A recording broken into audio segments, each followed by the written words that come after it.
Welcome to the Weekly Roar, coming live from the Lion's Den, helping new managers become great leaders and awesome bosses. And now, here's your host, Greg Storch. Hello, everyone. Welcome to the Lion's Den. This is the Weekly Roar. It's great to have you back in the Lion's Den. Believe it or not, today is the final lesson in leadership that I'll share with you.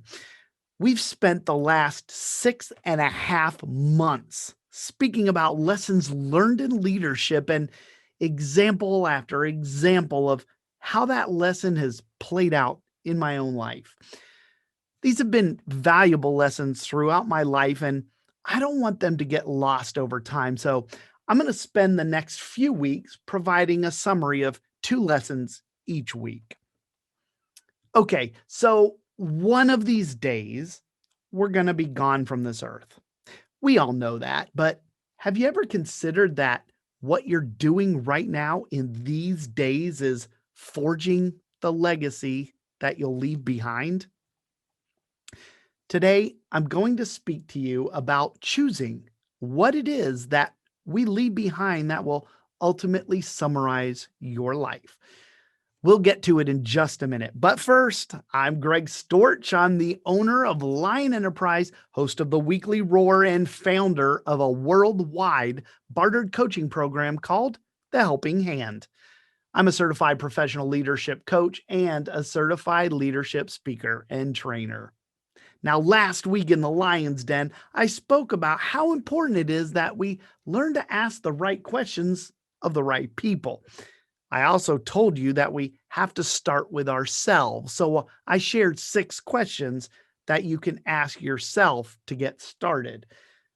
Now, if you weren't able to join us last Wednesday for the Weekly Roar, or maybe you just want to watch that session over again, or share it out with someone who you think might find value in it, you can access the free video resource on my website at lion-enterprise.com. When you get to the homepage, just click on the Lion's Pride Library menu and find video number 149 for last week. And while you're in the Lion's Pride Library, make sure you stick around a while. It's a free resource, and it's a great way for you to get more of the roar. Okay, it's time to get today's lesson learned in leadership started, and I'm calling this last one, We Choose What We Leave Behind. In 2015, Linda Ellis wrote a poem called The Dash. You might have heard of it before. In that piece she wrote, she recalls a eulogy where the speaker highlighted the dates inscribed on a tombstone. The date we were born and the date we die. The speaker goes on to highlight the dash between those 2 dates and says that it represents all of the years we spent living. Now, the point of it was that it matters how we spend those years. Linda Ellis's poem speaks into living life by the golden rule.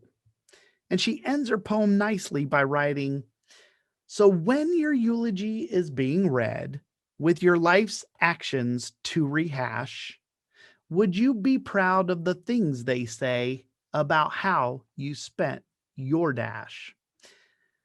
Today's lesson in leadership is really about that dash in a sense. People are going to summarize your life in one sentence, and we have the ability to pick that sentence right now. I think this is a lesson that comes more with age. As we all get a little longer in the tooth, we begin to think more about what we'll leave behind when we're gone. Sadly, many never consider it, and when they fade away from this life, the memory of them begins to fade along with it through generations. If you think about it, when your family speaks about your ancestors, they tend to highlight the ancestors who were well known. We search for that connection to somebody who contributed to something great that left their memory known to many. If you've done the Ancestry DNA test and began building out your family tree, How excited are you when you find out you're the direct descendant of a noble king or a famous ruler? Now, of course, there are plenty of statues and monuments around to remind us all of significant figures in history. Our presidents typically have libraries named after them. Many of the federal buildings in DC and across the country are named after famous people. But the thing is, statues fall and buildings collapse. They don't last forever. So, when it comes to legacy, we get to choose what we leave behind, and you're contributing to that legacy right now. Now, I've seen interviews and I've read a lot of articles of a lot of famous people from sports legends to scientists. And when all is said and done, the humblest ones will typically tell you that they don't want to be remembered by their achievements in their industries, but rather how they treated others, what type of person they were in this world. Now, don't get too worried. Life isn't perfect and neither are we. You know that. But as I've said a million times before, we have the power of choice. And this one is to choose to live our lives from this day forward in a way that we continue to leave a positive impact on others long after we're gone.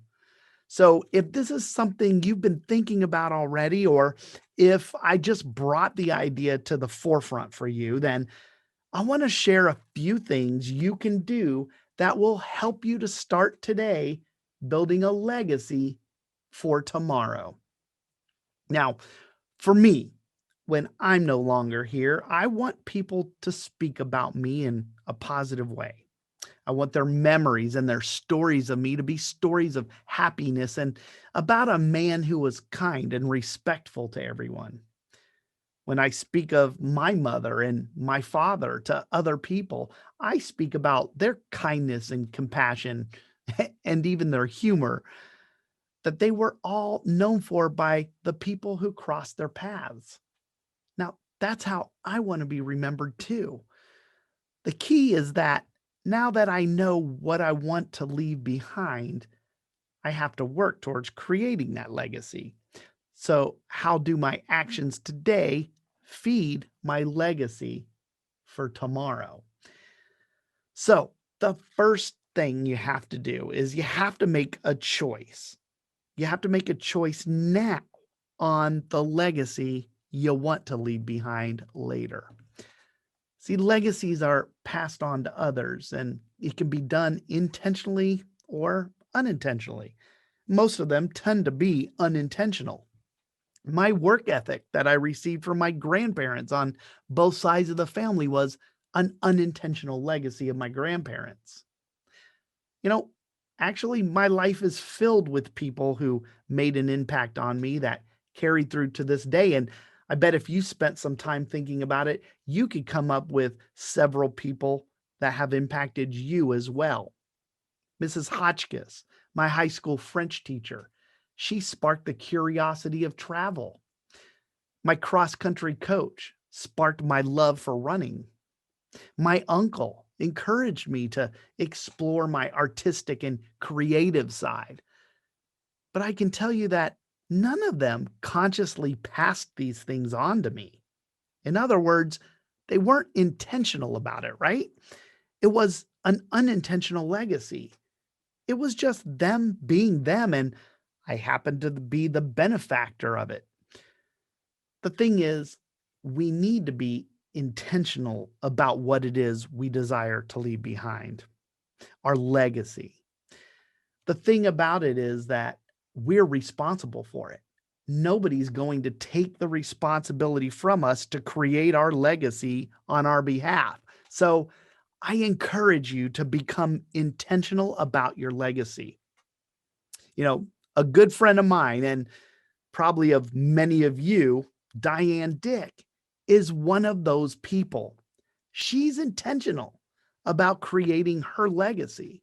So much so, she named her business Legacy Training and Development.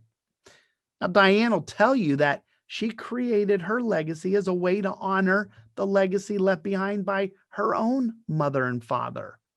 See how it perpetuates? Diane is a great example of someone who is intentional in their actions when it comes to choosing what they leave behind. American author and politician Claire Booth Luce often spoke about how our lives would be summed up in one sentence.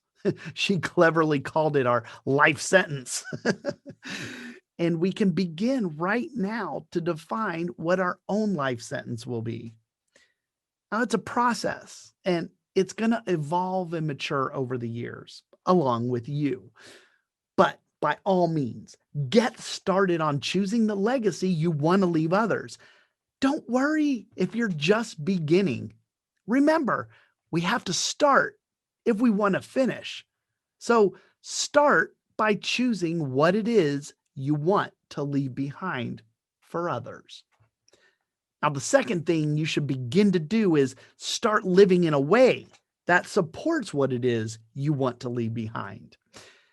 If I want to be remembered as a kind and compassionate person who added value to others, then I need to be living in a way that encourages that.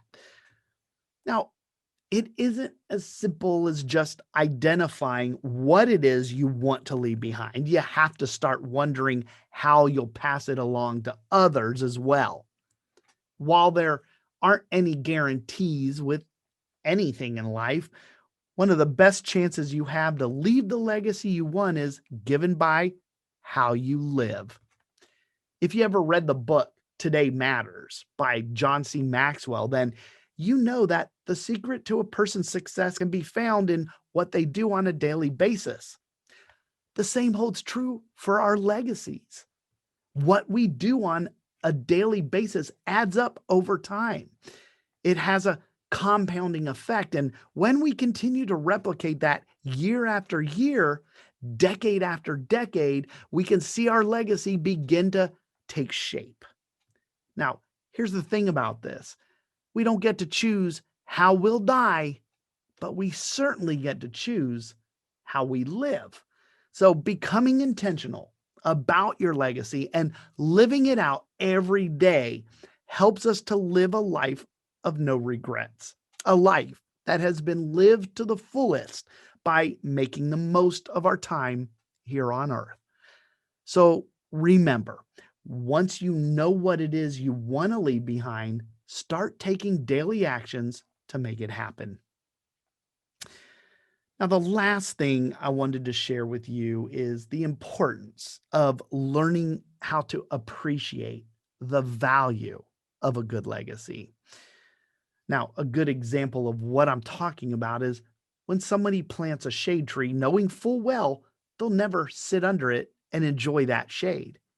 See, it's not what they've done for themselves, but what they've created for others to enjoy long after they're gone.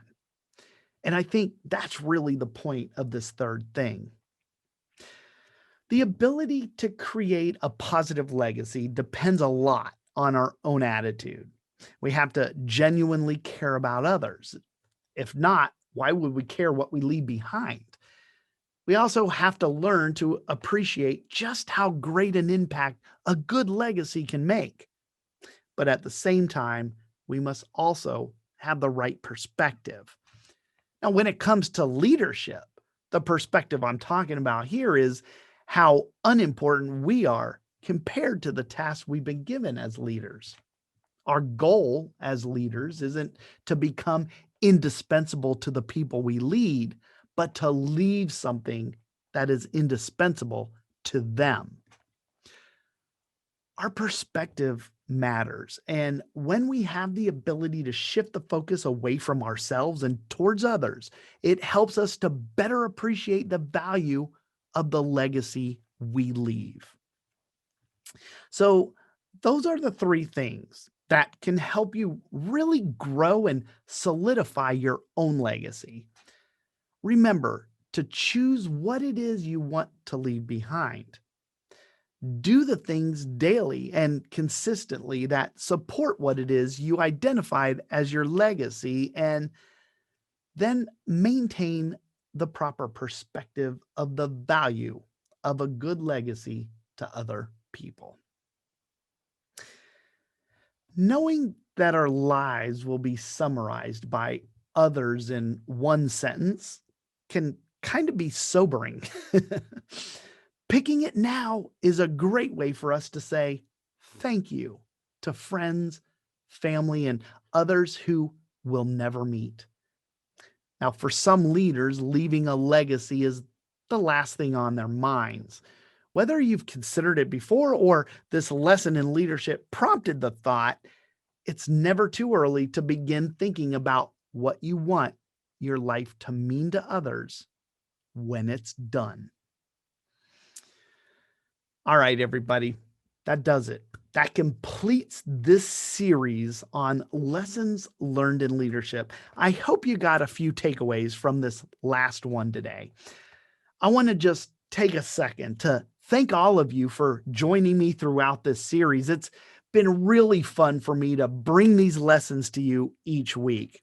And I hope you'll come back next week and the following weeks after as we start to summarize a couple of lessons each week to reinforce these lessons one more time before the weekly roar moves on.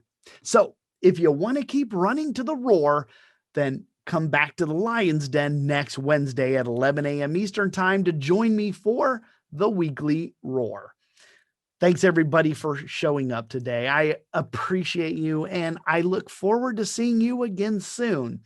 Until then, remember, be powerful, but stay poised just like a lion. Bye, everybody. Thanks for watching the Weekly Roar live event at lionenterprise.com. If you enjoyed this video, please tell others to join us each week here in the Lion's Den. Thanks again, and see you next week.